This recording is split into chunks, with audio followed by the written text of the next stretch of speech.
the Sentinel Mindset.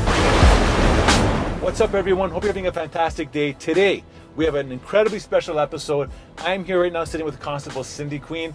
How are you doing today? I'm well, how are you? Amazing, amazing. And I'll tell you this right now, Cindy, I'm looking forward to this because I just want to find out why you do what you do, why you entered the field. Yeah. And I think a lot of people can benefit from just hearing your experiences. Okay, amazing. So let me ask you this, just right off the get-go. And I know it's one of the most common questions that are asked in the day. Out of all professions that are out there, why policing for you? That's like an interview, like a standard interview question. Right. Yeah, I mean, I always knew that I wanted to get into policing at a very young age. And it was just something that I wanted to do because I just felt like, you know, I was physically capable and I had, the mental capacity. I wanted to help people. Okay. And I wanted to serve the community.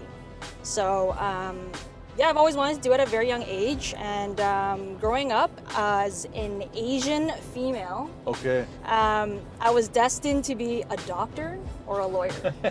The two classic jobs. Yeah. Sorry, Dad, didn't end up doing that. But and so like my parents weren't 100% supportive of it. Okay, let's unbox that a little bit. So, Okay. So your parents, like, look, I'm a dad. I have two kids, and we always talk about, like, my daughter actually is a lawyer, like, studying law, and then my son, he doesn't know what he wants to do. Okay. When you were trying to figure out that this is what you wanted to do, what age would you say you were? Probably like just entering high school. Really? Yeah. And you started making that vocal to your household? You're like, hey guys, like, I think I want to do this. Yeah, it's one of those questions where like, what do you want to be when you grow up? Right. And I'm like, you know what? I think I want to be a police officer. And, we didn't really have like a sit down conversation or anything about it, but they were like, but how about a doctor? Right. How about a lawyer? Right. And it almost seemed like they didn't really want me to do it. And when that conversation came up even more, they were just kind of like, well, it's kind of dangerous, like, are you sure you want to do that? And I was like, yeah, 100%. Because there was so much more to policing than just, I guess, what everyone perceives it to be, right? Right. It's not always going to be dangerous. Of course, that's a huge part of our job. Right. But yeah, like I wanted to just help the community. I wanted to get out there, talk to people. I wanted to interact, make a difference in people's lives, in whatever way that meant. But yeah, that's kind of what I wanted to do. So your parents didn't like. Okay, let me ask you this: you got into auxiliary first, right?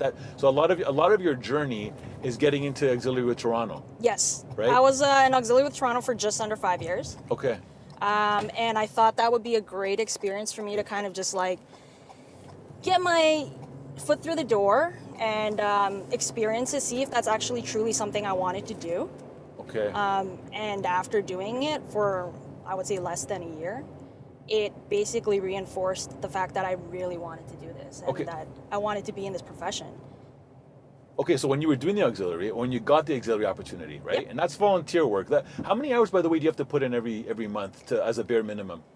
Annually, I believe it's 150 hours. 150 hours. Okay, so when you got onto auxiliary, did you tell your parents? I did. Okay, and were they thinking, oh my goodness, like you're going in the wrong direction? Were they like, was it starting to become a reality for them that this was going to become your reality? It was, and also they were like, you're doing this for free? And I was like, well, yeah, that's what volunteering is. Right. So yeah, they were they weren't against it, but they understood that it was a volunteering position, and they were kind of like, well, like, what does that mean? Do you guys have to carry firearms? Are you going to be out there with, other police officers in the line of fire and like in danger? And I'm like, no, it's all about community engagement, right? It's all about interacting with the community and helping out with events, which they were totally okay with. And I think that they saw my commitment and dedication to that, especially knowing it was a volunteering position. Okay. And I was putting in a lot of hours every week. I was trying to do that while So you're doing way more than the actual recommendation is. Yeah, I did. I surpassed the 150 annually. And yeah, they just saw that I really wanted to do it, and so they just supported it. Okay. And eventually, I got out of university. I was trying to figure out what I wanted to do, and I was like, wait a minute, I'm an adult. Right. I can make my own decisions now. So I just went for it. I applied. Okay. before we get to that, because that's going to be a story in its own. For a lot of people that are wanting to enter the world of policing, Yep. You'll hear a lot of recruiters talk about, trying to accumulate life experience, trying to be in jobs that doesn't necessarily have to be security-related jobs to kind of get the work. But auxiliary is an avenue because it's kind of like you're getting a lot of exposure and put in situations where you can form your life experience. Yep. So for somebody that's listening that says, hey, Cindy, like, would you recommend that that's the approach I take as well, get into auxiliary first? Because what would you say to that? I think that would be a great idea. Of course, any life experience, any volunteering experience would be amazing because that's what they're going to be looking for. Right. But auxiliary in particular, when you're riding and being with, like, you're within a service. Right. So you already kind of know how, the day-to-day life kind of looks like for a police officer, even though you're not really in their shoes. Yes. You get to see them go to the calls. You're on the radio. You can hear the calls coming through. And you work with, you can make a lot of connections, and you get a wealth of knowledge from just talking to people. Excellent network opportunities. Yes, exactly it. And that was sort of my thought as well, is like, I'm going to go in there, I'm going to make a name for myself, I'm going to network and make connections so that when I do apply, it's going to look better for me. Okay, no, that's good. So you're working as an auxiliary officer right now, you're getting all these experiences. The auxiliary service is Toronto. Yep. Was your first thought, let me apply to Toronto? Or, because I'm already in the ecosystem. Yeah, that was, honestly, I originally wanted Toronto. And that's no disrespect to any of the other services. I just grew up in Scarborough, so I just wanted to serve. Represent. Yeah, you already know. Yeah. I wanted to serve my community, right? And I was familiar with the area. I had family that lived in the area. I knew exactly where I wanted to go. I wanted to be in 51 Division. Okay. And that's where I ended up picking for my auxiliary deployment. Okay. But things didn't really work out the way that I wanted it to, and that's life. Yeah. So then I applied to York. Okay. And honestly, it took me many tries. How many? Like, I'll tell you why this is important, because a lot of people get discouraged when they don't make it on their first try. Or even their second try. Yeah, and you know what? I was just going to say that is I've been trying I think I put in 5 applications. 4 of which was with Toronto and 1 with York. Okay. So, and the funny story is I actually applied to be a special constable when I first applied to York. Really? Yeah. So I went through the entire process with Toronto, all the way up until like the backgrounds, and every time they would tell me that I didn't pass. For whatever reason it may be. And just for the viewers, under the Police Service Act, you cannot be told why you did not get through. That's correct. Right. That's correct, yeah. So, sorry. That's okay. Yeah, so they don't tell you how you can, improve as a candidate. Right. They don't really tell you what you can do to, do better for the next one, or where you might have went wrong. So it leaves a lot of room for questioning. Right. And I had the exact same thought where I was like, if I applied to York and this is going to be like my, I think 4th or 5th year trying. Right. Because recruiting is it's a very long process. For some people, it could be a few months. For me, it was basically 8 to 10 months on average. Right.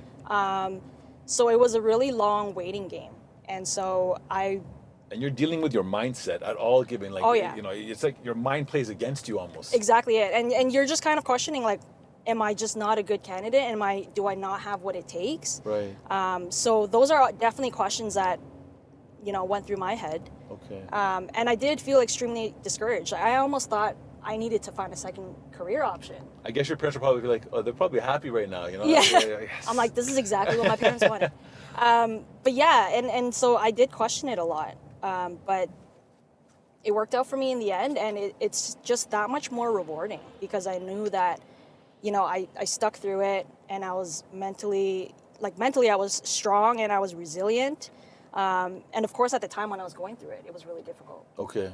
But now that I have it, it's like, wow, all those applications that I put in, all that time that I put into this, it's finally worth it. Like, it ended up happening for me. What was your physical like? Because that's a big part of the job, is your physical, overall performance. How did that factor in? Did you find that when you were first starting to get ready for the prep test, that you were physically ready?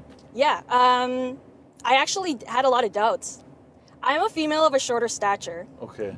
Like, I'm 5'4" on a good day. So, like, 5'3" maybe on average. But, like, it's tough because, like, the one thing that I struggled the most on was the dummy drag. And that was because cardio was never a big thing. Like, I've been an athlete my entire life, but I like to lift at the gym. Right. But cardio was never my thing. Right. So coming into the prep test, I really had to pick that up. And I had to start running, like, 3-4 times a week. Yeah. Maybe even more.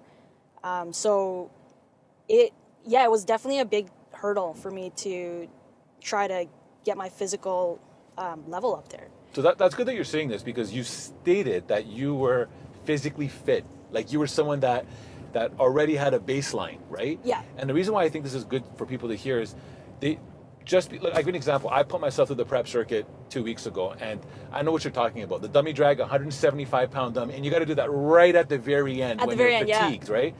But to me, it's very important that people realize that you cannot look at your physical baseline as the point. You gotta elevate that, because the prep test will take it out of you. 100%. And it's a good way to kind of mimic the things that will be in the prep test. For example, if like dragging, like you can do sled drags at the gym, things like that. Like, I was dragging people around my house. That's amazing. You know what I mean? To try to get up, like, mimic those things so that your muscle and your body's like really is in tune with what you're actually going to be up against when you do the prep test. That's right. There's like the wall climb, things like that, right? Okay. So I think that's a good way to practice it. But you're right. You have to surpass your the physical, wherever you think you're at, your physical level. You got to kind of go 2 notches up. Okay, no, that's good. So when I was reading a little bit about your bio, so you've been serving with York now since 2023. So how many months total right now? Because we're in 2024. Like I'm just under a year. Okay. So what I want to do now, because we're gonna live through you right now, because a lot of people, like including myself, like Cindy, like for myself, I had when I was younger a very deep passion. In fact, it's still there. Like when I see, like for example, yourself in uniform, there's like these little butterflies inside, and like, oh, I want this. Like it's like I feel that. So I want you to go back to right now where you are. Okay. When you get the phone call that you're successful, and I want you to tell the viewers what you experienced, what emotions and how you felt, because this is coming from someone that has applied over 5 times and you finally get that call. Yeah, I remember very like to the T. I was working my old job. It was an office job, and it was super quiet, and I get this phone call and I look at it, it's no caller ID, and I was like, oh, I know what this is. And so I get into one of those like phone booths in like my office, and I pick up the phone, and my background recruiter, who's amazing by the way, she goes, hey Cindy, are you available to talk right now? I'm like, yeah, of course. And she's like, okay, so I have some good news and I have some bad news. Which one do you want to hear first? And I was like, oh, come on, don't do that to me. Right. So I'm like, give me the bad news first, because at least the good news will like cheer me up a bit. That's right. And she goes, well, the bad news is there is no bad news, because I'm offering you a conditional and you're going to come in and sign it next week. Wow. And I just breathed out a sigh of relief. It was like all this weight just lifted off my chest. Yeah. I couldn't believe it. And I actually said to her, I was like, are you serious? And she was like, yeah, like when are you available to come in? Right. And I'm just like, whenever you're good, I'm good to go. Right. So, I mean, I was at a loss for words. Did you get emotional at all? Like, because you hit such a milestone. Yeah. I mean, I had to hold it together because I was at work. Yeah, right? Yeah. But it was just like this overwhelming feeling of joy. Like, I was feeling everything, mixed emotions of just like happiness and joy, but also just like, yeah, you're right. Like, it was just like that emotion of being very like, I worked so hard for this, and now I finally got it. I don't even know what to do with that information. Right. I was just like, I was surreal. I couldn't even believe that I even got that call. And honestly, up until I signed the conditional offer, I just told myself, I didn't get the job yet. I didn't get the job yet. Yeah, this is not real. Yeah, it's not real yet. And then I get into the room and then I sign the paper and like I shake hands with the staff and I'm like, I got the job. Yeah. Yeah, you That's are now crazy. in. Yeah. And then you got to share this news with your parents. Yeah. Sorry, Dad. Yeah, I ended up getting into policing, the one Yeah. career you didn't want me to get into. Yeah. But yeah, like, I mean, he ended up being supportive of me. Right. I mean, he had to be. Okay. So, of course. Yeah. But, you know, it comes with, like, there's a sense of pride as well because, you know, I go through all of these things. He sees me in uniform. He sees how, like, happy I am and how hard I work towards it. And then during, you know, graduation, we have a ceremony. Right. And for him to watch me, you know, marching across the stage, I think that was a turning point for him to be like she did it. Yeah. This is what she's going to be doing for the rest of her life. You know, there's something so special. I've seen, you know, I've never been in an actual ceremony. Maybe that's another episode we should do one day. But Yeah. this ceremony is a very special time right now where you're sworn in. Can you just describe to those people that, again, looking to get into policing, what this ceremony is like? Because from what I've seen on the surface, and that's just watching videos, is that you have basically all classes from all services in one room, or is it basically just York? So it would just be with York, although when you go to the Ontario Police College, you do also have other multiple services. Okay. But you're not technically graduating as an officer there. You're still a cadet. Right. But you get to graduate with those class members that you've basically gone through all the training with in the last 3 months. Okay, So can you speak a little bit about that? Because Yeah. I know some people that are basically very close to where you're at, and there's a lot of like thought of what is it like in training, right? And what I mean is that, like, is it something that you can just go in like half-ass in the sense of like just go in, show up 5 days a week, or do you really have to be all in? Because you have a conditional offer still at that point, right? yes, You're that's not- right. It's contingent on you passing all this. Absolutely, yeah. So you really have to bust your chops to really Yeah. like you have to be mentally there and physically there. Physically, well, the Ontario Police College is in Aylmer, Ontario, which is close by London, Ontario. Okay. But you're away from home. You're staying there. It's literally like a college university experience where you're like in a dorm or like a pod with 9 other members from different services. And those are your classmates, but you will go to class every single day. You go through training. You have firearms training. You have defensive tactics training. Anything that you would be doing within your service, but you're doing it over a 3-month time there. Now that might change because they have now 4 classes a 4 year. classes of intake. Yeah. But I mean, the training will likely be the same, right? But you're going through this day by day, and there's things that you can do before and after class. So it's actually really exhausting. I remember being up at like 5 in the morning, and people are already outside running, Wow.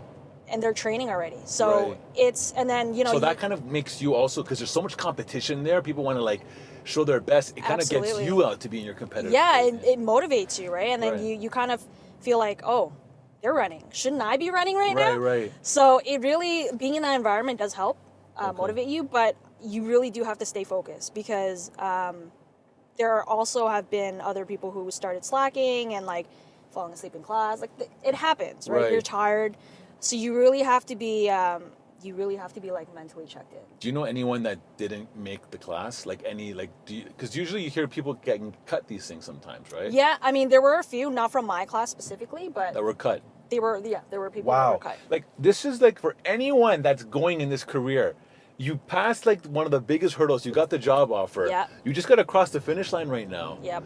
Oh, that must really suck to Yeah. be cut. And it could be anything. It could be not passing the exams, or it could be not passing the physical. Right. But also, like, if you get an injury there, and it prevents you from being able to go to class or like even doing any of the physical stuff, Yeah. that's it. Okay. That's it for you. Interesting. So a requirement to obviously even get looked at by the police in the application process is the prep test. You still have to be able to pass that exact same thing. So it's not like you can just back your cardio off and, yes, I made it, I'm never doing physical again. Right. You got to demonstrate that again. That's right. Yeah. Okay. And you got to do it at OPC, I think, once or twice. And then Okay. I guess it depends on your service as well. If you come back and they decide that you need to run it again, Right. then you got to do it again. Now, I know it's been under a year for yourself, but do you still take fitness serious? Like, meaning as in, like, do you still, like, because here's the thing, your job is not a regular job. No. Anything can happen anytime. So you need to be in, obviously, peak physical state, right? Yeah. Are you like, putting that as a priority still? Yes, but I will be honest, it is a challenge for me. Yes. Just because of the shift work. Right. Because coming off of nights and like going in some morning and you get like a 12-hour shift, it does take a toll on you, right? Course, and like, yeah. you know, like nutrition and rest, all of those things are just as important as working out Right. and being physically fit. Right. So, you know, for a lot of people, it might be whatever. Like for me, I've never done shift work. Right. So my body is still adjusting to all of that. Okay. But yeah, like I still try to get to the gym like 2-3 times. Okay. The weather's getting nicer, so Yeah. I've been running outside as well. Nice. So I'll always try to find some sort of like physical component to it, like, or I'll be sitting in the cruiser all day and like go out for a walk. Good. Right. So. No, that's awesome. So Cindy, like, this is awesome to hear. The one thing I want to ask you right now is, because you've had a good base of auxiliary experience and now serving with York, what has been your experience about the public perception of police, specifically you? Like, have you felt embracement, love, or have you felt hatred, or have you felt like a bit of both? Like, what has been your experience on that? It's definitely been a bit of both. Okay. Coming from auxiliary, because we do so much in community engagement and events, of course everyone's happy to see us, and you know it's all smiles. Right. But now, having been on the job and having to arrest people, that's a different story. And also, I work with a lot of people that are also in distress, or like where their emotions are heightened. Right. So I've experienced a little bit of both sides of it. Right. Let's focus on the negative side, and I'll tell you why. Okay. So we post quite a bit of content around policing, careers, the life in there, and then you see a lot of comments from the public. So there's a lot of people, if you look at the comment section, support the police, appreciate the police. But then there is also quite a few people that, no matter what you tell them, police are the enemy, okay? And the reason why I think it's important that I just want to focus on this, because the reality is this, Cindy, like, I just met Cindy, the human, the individual that has a nice, warm, welcoming personality. You're wearing a uniform. You're wearing a uniform, and your job is to literally do as you say, help the community. Yeah. To do that job, and your heart is to truly serve, to know that there's people out there that make these comments, how does that make you feel? I mean, everyone's entitled to their own opinion. Obviously, I wish that there was less of a negative view on policing and Right. more of a positive view, but you know, I think that's life. You're not going to like everyone that you're going to come across, and Right. it's, you know, either way, whether or not I'm facing, you know, adversity or like a positive interaction or a negative interaction, I'm still going to help them the same way. Okay. And you know, I have to approach it in a fair way, right, and a respectful and professional way. Mm-hmm. So that doesn't really change how I interact with a person. Will I be a little bit more assertive? Probably. Yeah. But, you know, at the end of the day, it's the same goal, right? I'm just there to help them, whether or not they're being respectful to me or not. Right. It makes my job a little bit more difficult when they're not, but that's something that we can overcome. Are you always thinking that? Like, in any situation that you go to, are you always thinking, like, the public is looking at me, like, every move I have to make is calculated? Is that going through your mind? I wouldn't say like calculated, but like I have to be cognizant that when I'm in public, when I'm just getting Tim Hortons or when I'm buying food for lunch or something, Right. The public is there, and Right. I'm interacting with those people, and I am in a uniform, so I have to make sure that, you know, I obviously act in a professional manner, and you know, do right by York region. Right. So all eyes are always on us, even when we're in our cars doing reports or typing up notes or whatever it may be. So we always have to be aware of that. Yeah, Okay. for sure. Okay, good. So having the job now, again, under a year, you've gone through already, I'm assuming, a ton of scenario, situations, experiences right now that, you know, you may have not really necessarily seen in auxiliary, or anything that stands out for yourself, like a situation, a call that you attended, something that kind of almost raise your adrenaline, because again, the job's so new, so you're also dealing with new experiences, right? Anything else you can think of? Honestly, just being in your cruiser and going to calls, and hearing the dispatcher come over the radio giving the information, and it could be anything, but that really just gets your adrenaline going. Okay. And that's so different than auxiliary. You know where you're going to be, you know what your event is, you know how you're supposed to be interacting with these people, right? And it's usually a positive interaction, but then you have so many unknowns when you're on the job, right? Like in a policing capacity, you're going to a call, but you don't know exactly what that scenario is. And sometimes it could be like an unknown trouble call, or it could be like a break and enter, but you don't know, you don't have a full suspect description, you don't have any further information that you might want to know, right? And you kind of just have to play it by ear, right? So those scenarios where you're going to the call and you're driving while actively trying to find information, right? That's the more difficult part of policing, for me at least. Okay. Switching from auxiliary to policing. Right. It's like you're driving, or you're responding to situations that you truly they're unknown, meaning as in you have an idea, you might be going to a domestic, but you do not know what the environment's going to be like. Exactly. You're trying to mentally prepare for it too, right? But it's difficult when you don't have a lot of the answers to or information that you need to know in order to plan ahead. Right. Now, you have a second language, I'm assuming.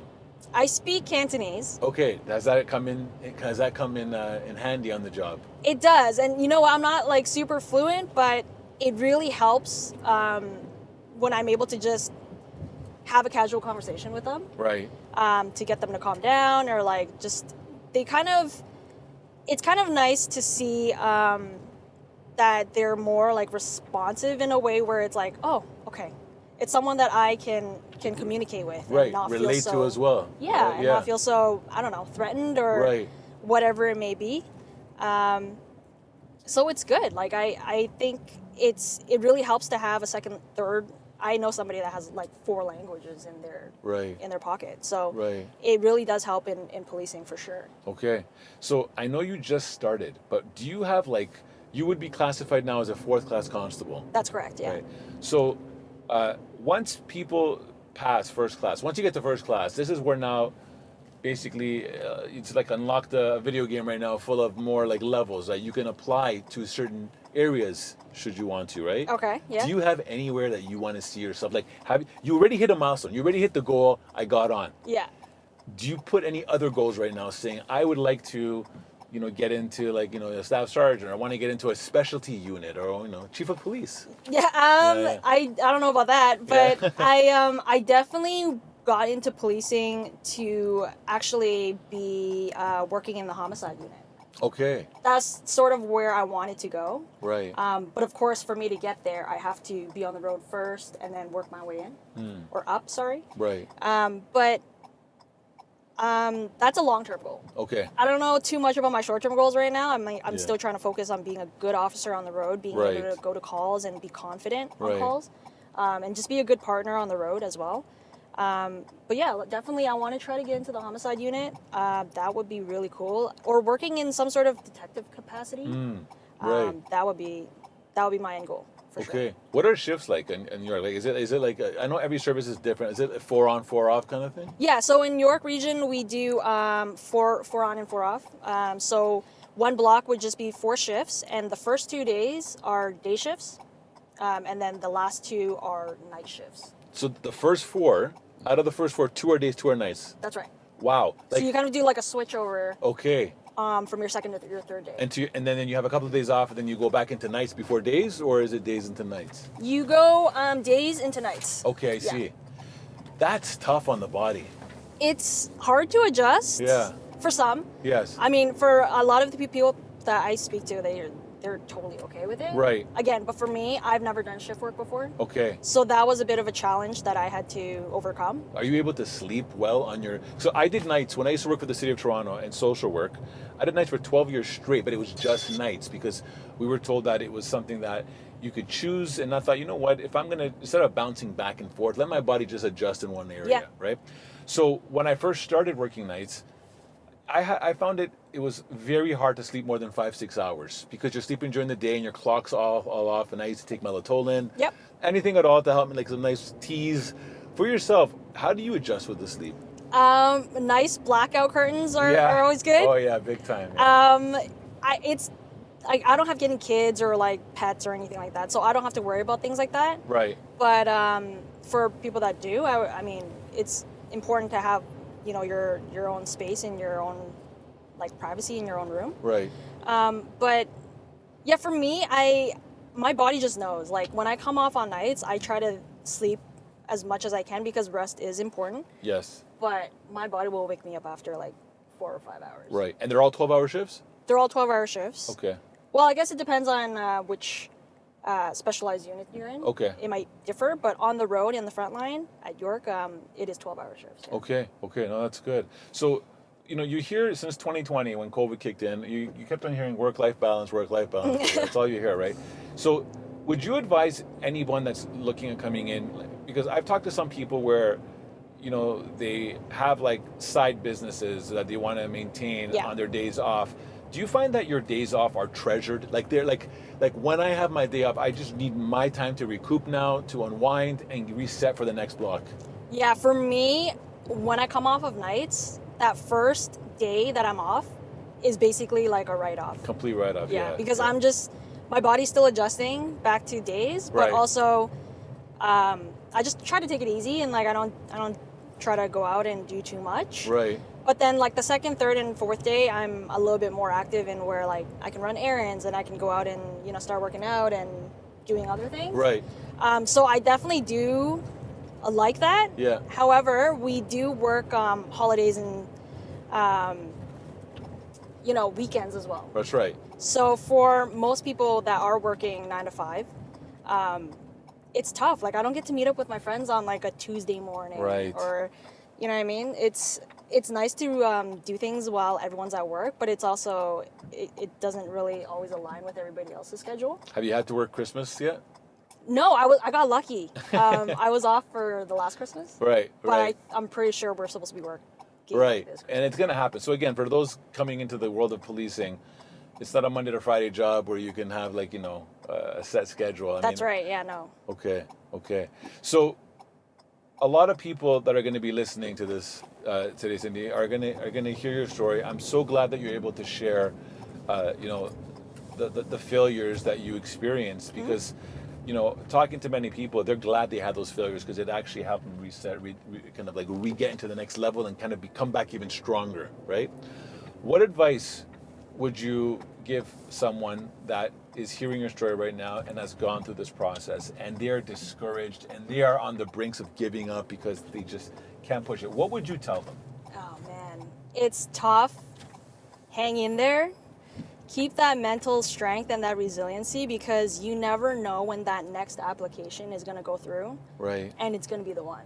Okay. Because that was it for me, right? I almost thought about switching up careers and I was like, nope, I'm going to give it one more go. Right.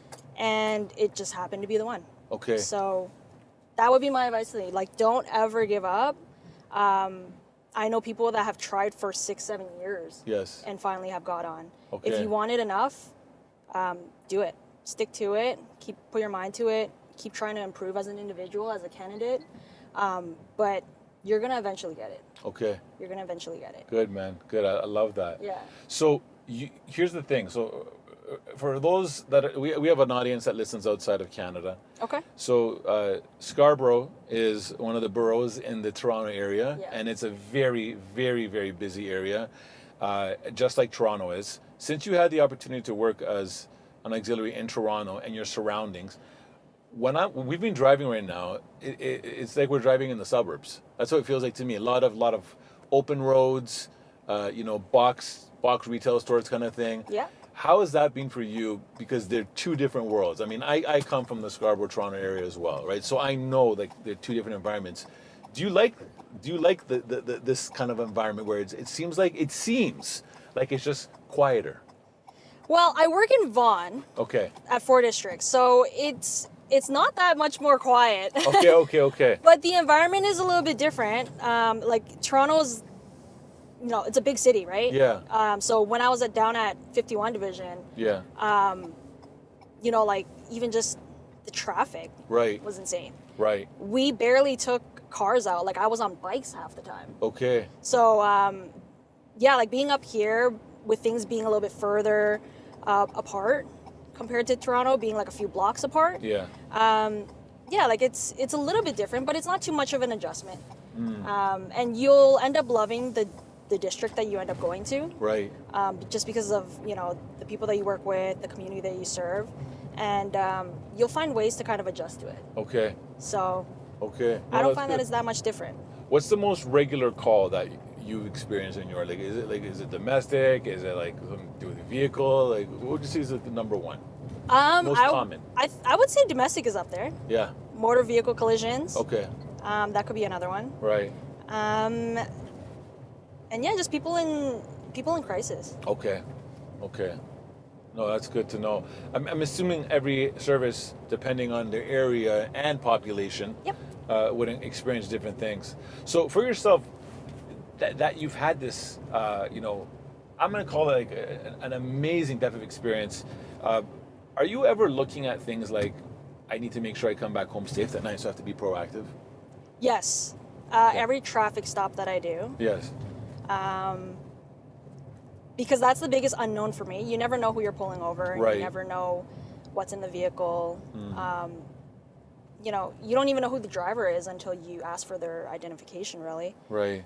So that is always like, I'm heightened right there. That's like, every time I stop them, I'm always thinking like, okay, where am I supposed to stand? How am I supposed to, talk to the individual? Right. But for sure, at the beginning of every shift, the end goal is always to come home safe. You know what's interesting? I was talking to some other constables, and they were telling me that when they retired or are about to retire, their partner would say that every single time that they left to go work that night, Yeah.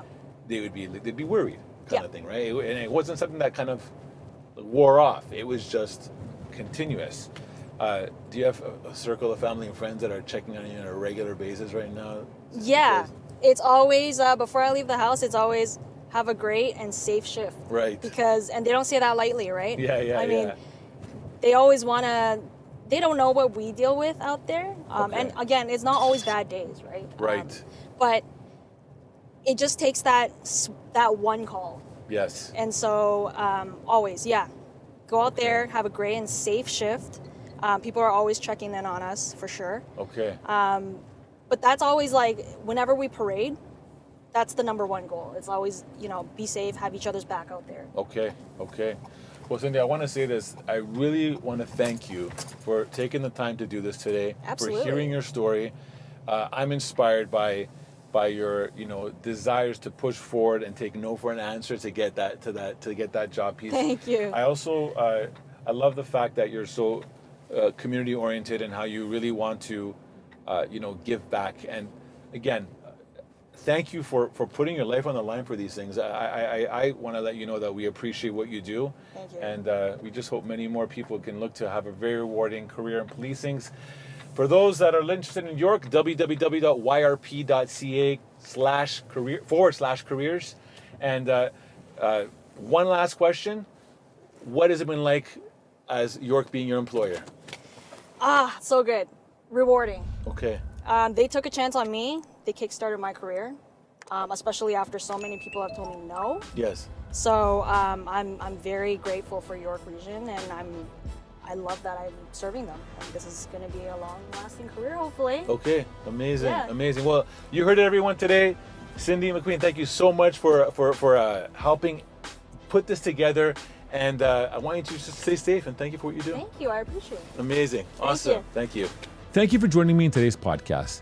This podcast was created for protectors in the fields of law enforcement, executive protection, security, and anyone looking to level up their mindset. If you are learning from this podcast and you're enjoying it, please subscribe to our YouTube channel at the Sentinel Mindset. That's a zero-cost way to support us. In addition, please subscribe to the podcast both on Spotify and Apple. And on both Spotify and Apple, you can leave us up to a 5-star review. If you have questions for me or comments about the podcast or guests you would like me to consider on the Sentinel Mindset, please post all comments on YouTube. I do read all the comments. Please also check out our sponsors, thearenatoronto.com. The Arena was created to help all those in the fields of law enforcement, security, and all that achieve their fitness goals. I want to thank our producer, Matthew Doyle, and creative support, Jaslene Singh, who help me with this podcast every week. We value your feedback and are here to support you. Tune into the Sentinel Mindset every week where we look in the mirror to make real changes and explore what it takes to achieve greatness in your craft.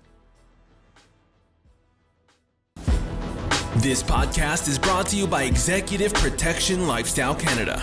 Make sure to drop by next week and don't forget to subscribe.